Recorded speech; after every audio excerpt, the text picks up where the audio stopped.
kasih diundang. Dan ini partai nekat nih.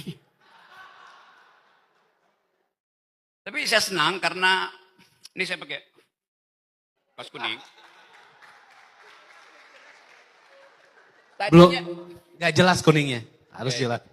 tadinya ini sempurna kuning. Tapi karena udah bertahun-tahun saya pakai naik gunung, dia udah mulai usang. Yang usang warnanya, bukan idenya. Erwin ingin menerobos secara konseptual tema politik Indonesia. Menerobos secara konseptual. Dan untuk menerobos secara konseptual, diperlukan kemampuan intelektual. Jadi waktu Erwin sodorkan buku itu, bilang oke, saya anggap bahwa ini satu peristiwa yang disediakan oleh sejarah, sehingga Golkar bisa regain the past itu. Golkar didirikan secara intelektual, secara konseptual, dan itu yang sebetulnya membuat Golkar bertahan. Ini juga saya baru lihat covernya ini, itu jalan tengah, kuning, kiri kanannya hijau dan merah itu. Oke. Coba saya ulas dulu ya Pak Erlangga. Kuning itu warna otak yang sedang berpikir.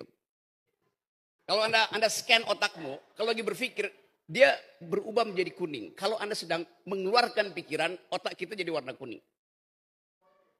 Merah itu lagi mengeluarkan kemarahan pasti.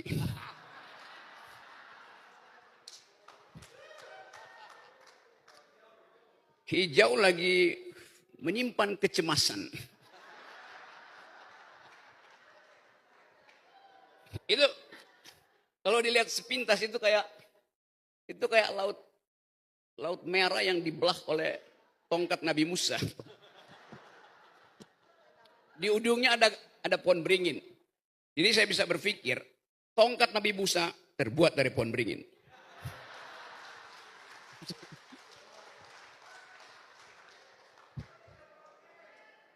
Apa?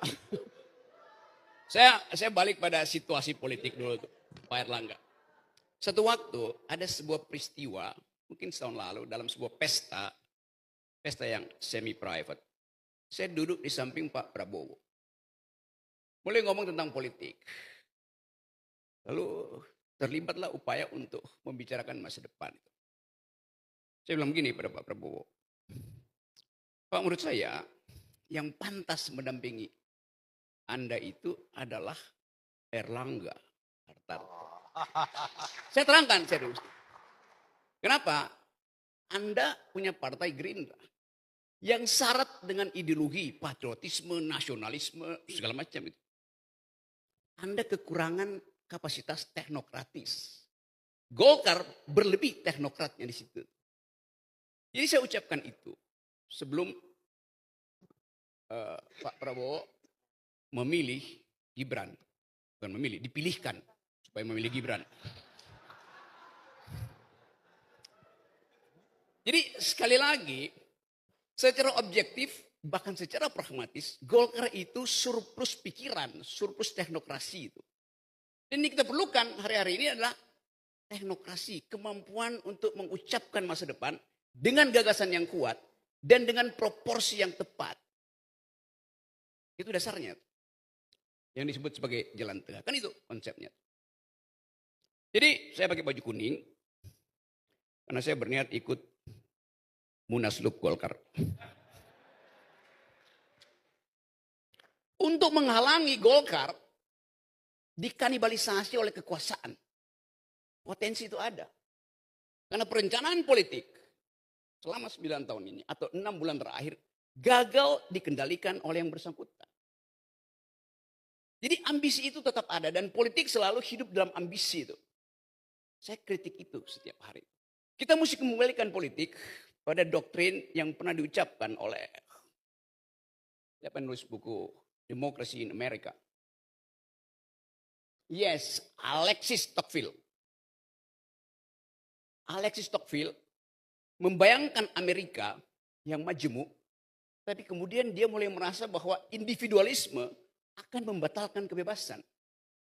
Lalu dia tulis buku itu, Democracy in America, untuk mengucapkan kembali bahwa di samping ide individualisme atau tadi kapitalisme dalam versi yang ekstrim kanannya Erwin tadi, individualisme mulai menggerogoti kebebasan.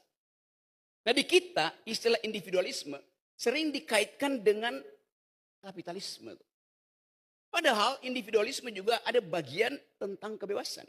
Jadi kalau saya sebut individualisme, itu bisa berarti kepentingan individu, juga bisa berarti kebebasan individu.